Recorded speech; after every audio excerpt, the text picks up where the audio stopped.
I pledge allegiance to the flag of the United States of America and to the republic for which it stands, one nation, under God, indivisible, with liberty and justice for all.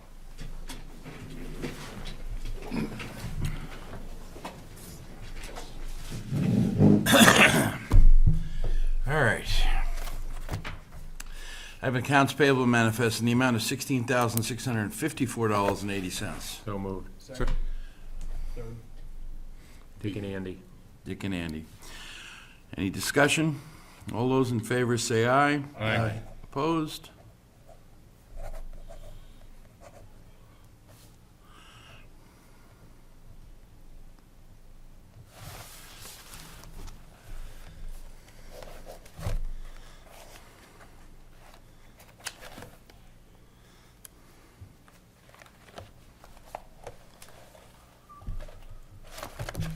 I have a payroll manifest grossing at $56,926.16, netting at $43,837.76.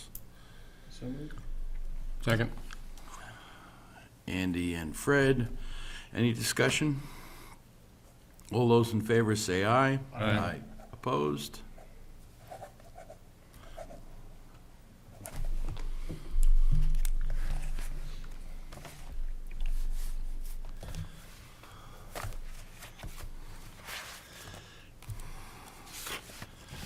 I have a New Hampshire Emergency Notification System authorized user form, which authorizes Gary Duquette and Matt Fisher to be authorized users in the E911 data operations. That requires 2 signatures by the chairman. If I could get a motion. So moved. Second. Dick and Jeff. Any discussion? Makes sense. All those in favor say aye. Aye. Opposed?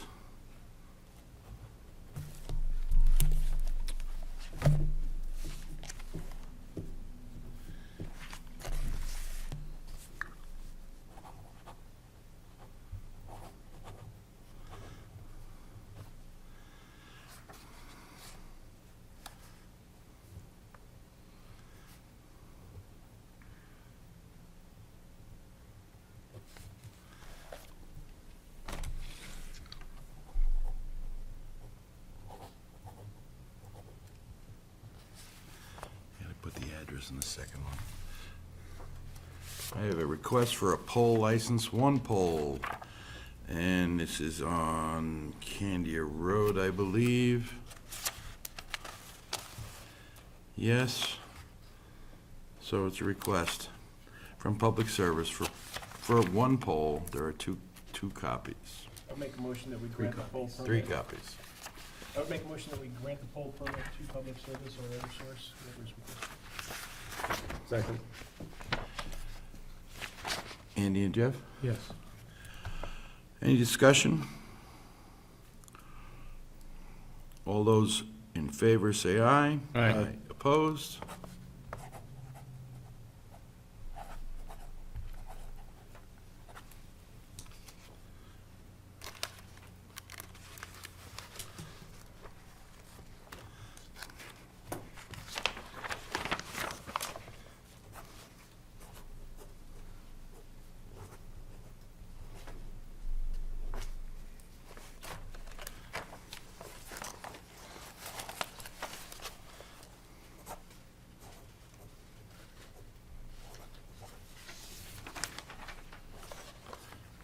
Go through 3 times.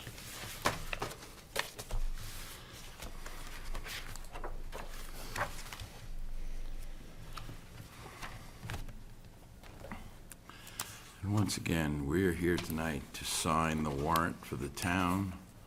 If I could get a motion to do so. I'd make a motion that we sign the 2018 warrant. Second. Andy and Fred, any discussion? All that are in favor say aye. Aye. Opposed? And once again, gentlemen, we need to sign each copy twice.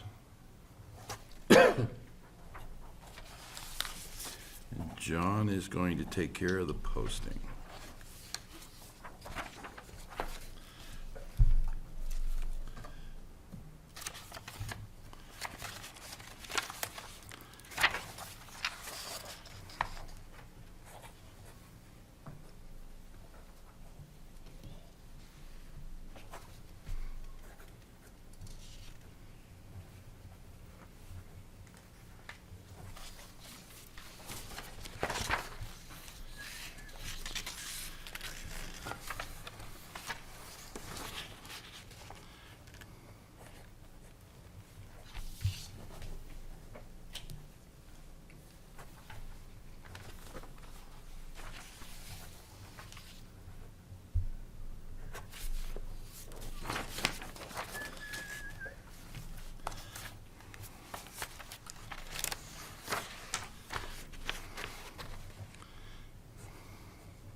To there.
Town Administrator's report.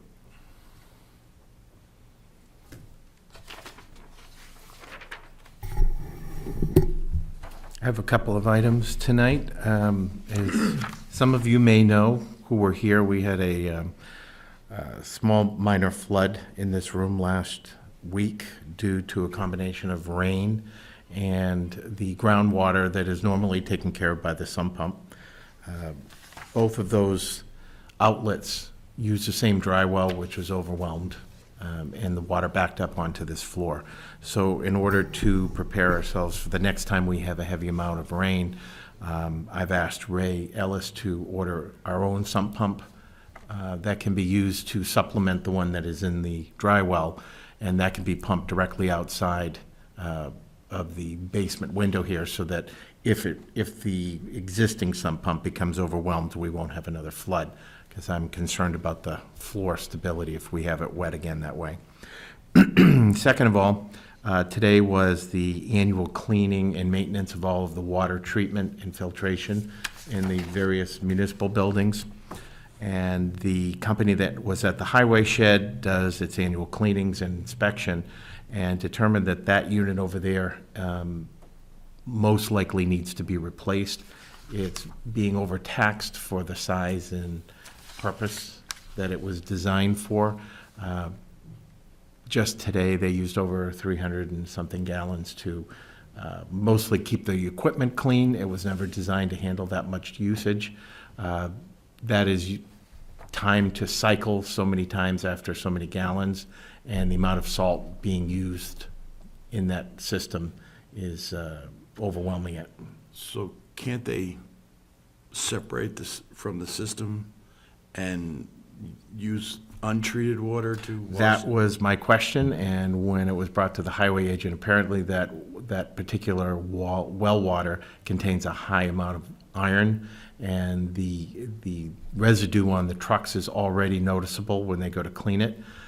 So taking it out of the system would make the situation worse.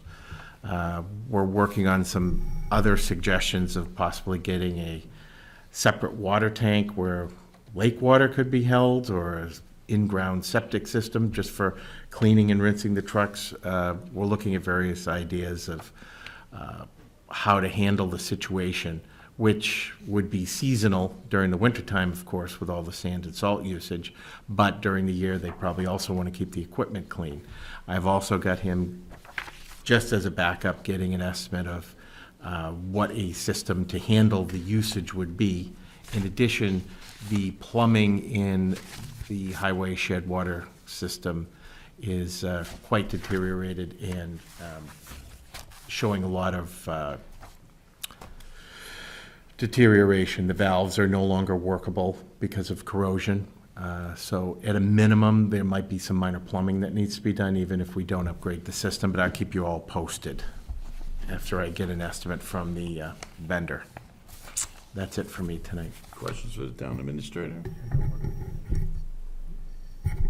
How do we make out on a price on the better rubber roof? That has not come in yet. The vendor has been out there and looked at it, and they're going to get us a quote. The hope is before this Saturday, so that you can include the price. Thank you. You're welcome. And the quote on Phase 3 power down at the transfer station? A very general quote. The building code enforcement officer did meet with the utility company. They are looking at tapping power, but going all the way back to the fairgrounds where the metering is. But in further discussions, they're also approaching public service to see if a meter could be located at 107, which would reduce the length of service brought up the road. If they can agree to a meter at 107, then we can bring the power up from there. So there are two different options right now. But the ballpark general figure is around $150,000 if we go with the power all the way back to the fairgrounds. It's about $7,000 to $8,000 a pole. They're determining 18 to 20 poles. So they won't have anything written to us in time for the My hope is that they will. He seemed to think that they would have some kind of quote. all right, we'll see. Anyone else? All right, other business, new business, street signs? Yep, whatever. Go, Andy. Yeah, under other business, I'm just assuming that we're going to, at the deliberative session, move from the floor the differences between our budget and the budget committee's budget. Is that what everybody would like to do? Yes. Okay. We've got some minor adjustments there, and I think John is, Those minor adjustments were taken care of today. I will be reprinting the MS 737 and asking the NBC to stop by my office to sign them, a revised 737. So those adjustments are all taken care what of. I'm speaking of is adjustments, that the difference between the Board of Selectmen's requested budget and Correct. the budget committee's budget.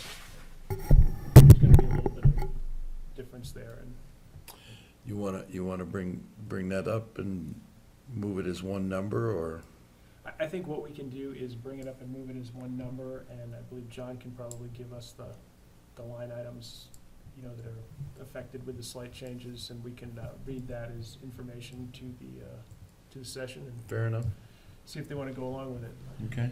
Typically, we do that, and just to give a little, I've told Yeah. the budget committee that when you look at the difference between your budget and the selectmen's budget, that's a pretty good indicator of what the selectmen are going to try to move from the floor to the Right. deliberative session. Okay. Anything else? Are we gonna talk about the street signs? It's up to you. Yeah, I would just mention,